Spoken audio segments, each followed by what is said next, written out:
There was a family richer than the Rothschilds, more powerful than the Rockefellers. They controlled the opium trade, financed both sides of wars, owned banks in 5 countries. And you've never heard of them. The Sassoon family, the Rothschilds of the East. For 150 years, they were one of the wealthiest dynasties on earth. They built Shanghai, funded the British Empire, created Hong Kong's financial system. But here's what's disturbing. Their fortune was built on addiction. They made billions by getting millions of Chinese people hooked on opium. They turned an entire nation into drug addicts. And when China tried to stop them, they convinced Britain to go to war. Twice. This is the story of how one family weaponized addiction for profit, how they used drug money to become banking titans, how they erased their own history, and why their story was deliberately forgotten. Because what the Sassoons did was so morally dark, so economically brilliant, and so politically protected, that even today, their descendants don't want you to know. Buckle up. This is the darkest family fortune in history, and it's been hidden in plain sight for 150 years. Baghdad. The Sassoon family has a problem. For centuries, they've been the chief treasurers to the pashas of Baghdad. They're wealthy, respected, one of the most powerful Jewish families in the Middle East. But the pasha is becoming tyrannical. He's executing wealthy citizens and seizing their property. The Sassoons realize, we're next. So David Sassoon, the family patriarch, makes a decision. Flee. He takes his family and escapes to Bombay, India. They arrive with almost nothing. But David has connections, skills, and he sees an opportunity that will make his family one of the richest in history. The British East India Company controls India, and they have a problem. China refuses to trade with them. Britain wants Chinese tea, silk, and porcelain. But China doesn't want British goods. They demand payment in silver. This is draining British silver reserves. The East India Company needs a product China will buy, something so valuable, so addictive, that Chinese silver will flow back to Britain. They find it. Opium. Opium poppies grow in India. The East India Company has a monopoly on growing it. But they need merchants to transport and sell it in China. Because here's the thing. Opium is illegal in China. Has been since 1729. The Chinese emperor has banned it.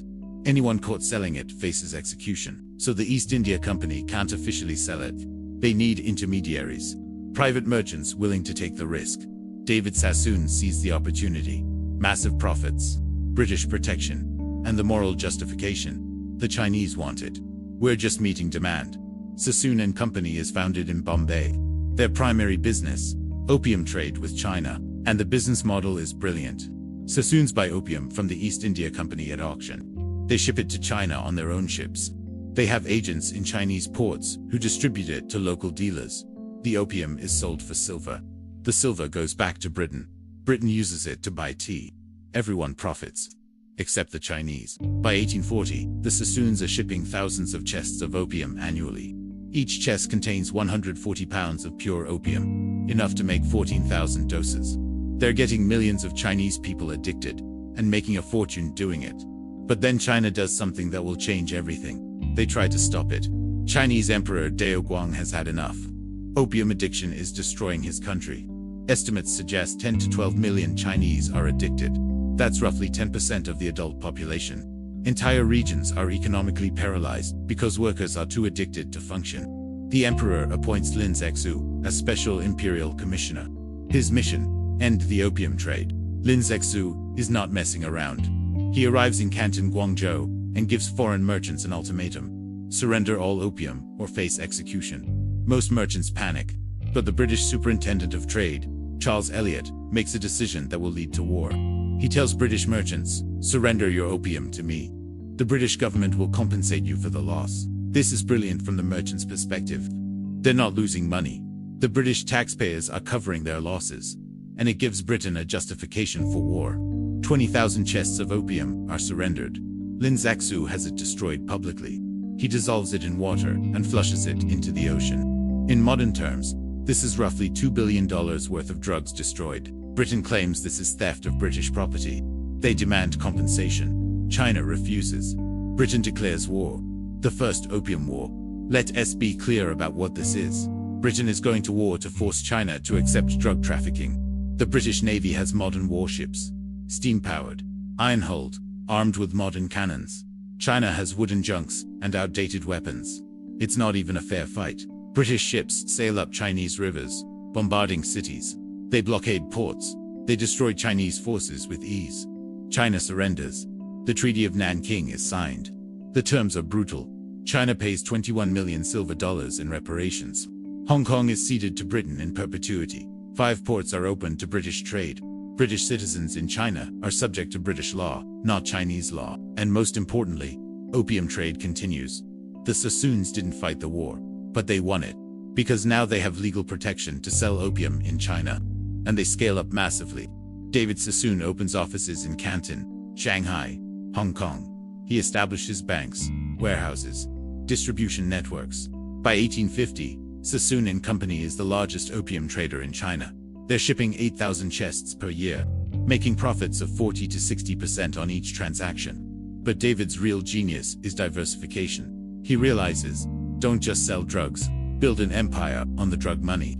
The Sassoons invest opium profits into banking.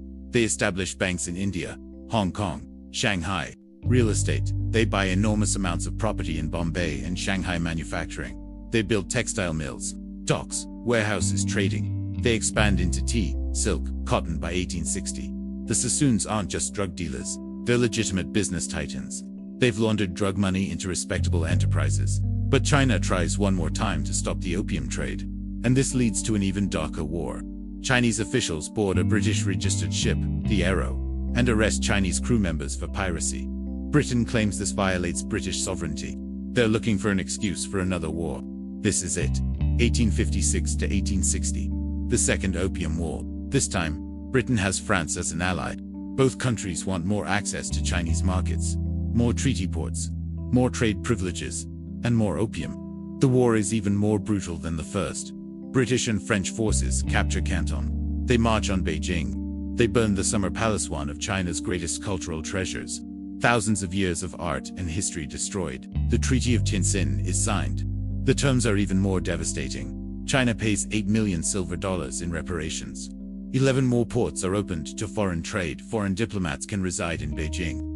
Christian missionaries can operate freely. Foreign ships can navigate internal waterways. And the killing blow. Opium trade is legalized. The Sassoons have won completely.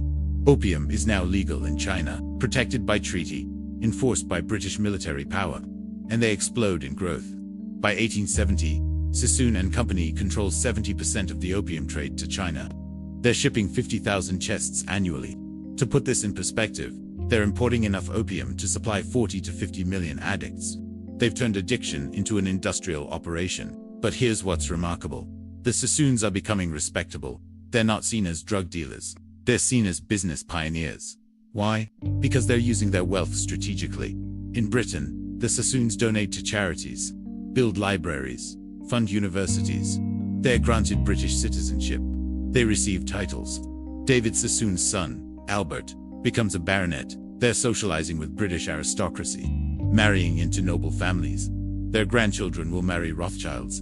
In India and China, they're building infrastructure, hospitals, schools, docks. They're positioning themselves as benefactors, not exploiters. They're doing what every robber baron does, by legitimacy, with blood money. By 1872, when David Sassoon dies, the family fortune is estimated at £5 million. In today's money, that's roughly $2 to $3 billion, all from opium. But the most brilliant part of the Sassoon strategy is yet to come, erasing the source of their wealth. 1880s, 1900s. The Sassoon family is transitioning. They're getting out of opium and into legitimate business. Why? Because opium is becoming less profitable and more controversial. China has started growing their own opium. By 1900, domestic Chinese opium production surpasses imports. The Sassoons' monopoly is breaking. Also, public opinion is shifting. Anti-opium movements are growing in Britain and America. Missionaries are exposing the damage. Reformers are demanding change. The Sassoons see the writing on the wall. Opium won't last forever. Time to pivot. They invest heavily in banking. Sassoon banks become major financial institutions in India and China. Real estate. They own huge portions of Bombay and Shanghai textiles. Sassoon mills dominate Indian cotton industry international trade.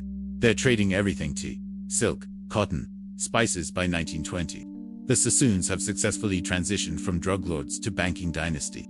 And they start rewriting history. Family biographies emphasize their banking success. their real estate empire, their charitable works. The opium business. Barely mentioned. Downplayed. Described as trade without specifying what they traded.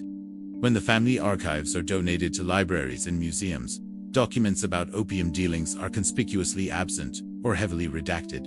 The Sassoons commission official histories that portray them as visionary merchants who opened trade with the East. The fact that this trade was built on addiction is omitted, and it works. By 1950, the Sassoon name is associated with banking, not drugs, with philanthropy, not addiction. They've successfully laundered their reputation, along with their money. But here's what's remarkable: the scale of the damage they caused. Conservative estimates, 100 million.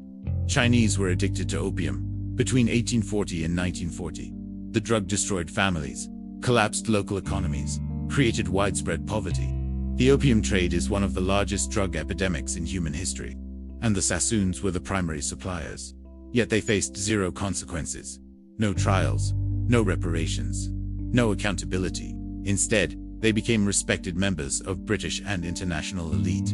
Their descendants are still wealthy today, still prominent, living off fortunes built on Chinese suffering. And most people have never heard of them. If you search for information about the Sassoon family today, you'll find a carefully curated story: banking history, real estate empires, luxury hotels, the famous Sassoon docks in Mumbai, charitable trusts and foundations. Eventually, buried deeper in the results, you might find brief mentions of opium, but the language is always sanitized. Trade with China, commerce during the colonial era, generic business terms. The words drug trafficking never appear. The phrase mass addiction is carefully avoided. The death toll is never counted or discussed. This is historical erasure, deliberate and systematic. Compare this to other drug traffickers: Pablo Escobar, Elche. These names are synonymous with evil. They're studied as criminals, condemned universally. But the Sassoons, they're remembered as business pioneers. Their palaces in India are tourist attractions. Their banking institutions are respected. Why the difference? Because the Sassoons had what street drug lords don't: government backing, elite status, and the ability to rewrite history. Pablo Escobar was an outsider threatening the system. The Sassoons were insiders serving the system. Escobar's drug trade challenged government power. The Sassoons' drug trade supported British imperialism. Escobar couldn't buy legitimacy. The Sassoons could, and did. This reveals something dark about how we remember history. We forgive crimes when they recommitted by the right people for the right empire. The British Empire's drug trade that addicted tens of millions is remembered as commerce. But Mexican cartels serving American drug demand are remembered as criminal enterprises. The logic is identical. The only difference is who profits and who controls the narrative. And here's the most disturbing modern parallel. This playbook still works. Look at the Sackler family, Purdue Pharma, OxyContin. They created the opioid epidemic that killed hundreds of thousands of Americans. Same strategy as the Sassoons. Sell addictive drugs, use legal and political protection, make billions in profits, donate to museums and universities by respectability, erase the source of wealth. The Sacklers named buildings at museums, funded university programs, built a reputation as patrons of the arts. Then the opioid crisis became undeniable. Lawsuits revealed their knowledge and complicity. But here's what's important. They almost got away with it. They almost pulled a Sassoon profit from addiction, then whitewashed into respectability. They were only stopped because journalists, activists, and prosecutors refused to let them erase their crimes. The Sassoons succeeded because no one stopped them. They had 150 years to rewrite their story, to build a legacy on blood money, to ensure their descendants never face consequences. And it worked. Most people still don't know who they were or what they did. So here's what the Sassoons really teach us. Crimes committed by elites are forgiven if they reap profitable for empires. For 150 years, one family made billions by creating one of the worst drug epidemics in history. They addicted tens of millions, destroyed countless lives, triggered wars that killed hundreds of thousands, and they faced zero consequences. Instead, they were rewarded, titled, honored, allowed to transition their drug fortune into legitimate wealth, permitted to erase their crimes from history. The Sassoons proved that if you're wealthy enough, connected enough, and patient enough, you can commit atrocities and have your descendants remembered as philanthropists. This is the model for elite crime. Make fortune through exploitation, or harm. Use fortune to gain political protection, invest in legitimate businesses, donate to prestigious institutions. Commission favorable histories, wait for time to erase the crimes emerge. As a respected dynasty, it worked for the Sassoons. It nearly worked for the settlers. It's working for countless others right now. The difference between a drug lord and a respected business dynasty is often just time, political connections, and control of the narrative. The Sassoons were called the Rothschilds of the East. But unlike the Rothschilds who faced centuries of conspiracy theories about their banking, the Sassoons have been quietly forgotten. Why? Because the crimes of the Rothschilds were imaginary. The crimes of the Sassoons were real. And real crimes by real elites must be erased. This is how power actually works. Not through conspiracies hidden in shadows. Through atrocities committed in broad daylight and then politely forgotten. The British Empire didn't hide the Opium Wars. They celebrated them as victories. The Sassoons didn't hide their drug trade. They listed it in their account books. The erasure happened later, when the empire fell and the narrative needed cleaning. What do you think? Should the Sassoon descendants be held accountable? Can historical crimes be forgiven by time? Drop your thoughts in comments. Because 150 years ago, one family became billionaires by addicting millions to opium. They used that money to build a dynasty, and they've spent a century erasing that truth. History tried to forget them. This is why we remember. The Rothschilds of the East weren't a conspiracy. They were a documented, verified, historically recorded drug cartel that became a banking dynasty. And if we forget them, we guarantee someone will do it again. Actually, someone already is. We just haven't given them enough time to clean their reputation yet. The Sassoon playbook is still being used by pharmaceutical companies, by tech monopolies, by financial institutions. Harm people for profit. Use that profit to buy legitimacy. Wait for time to erase the harm. It worked once. It'll work again. Unless we refuse to forget.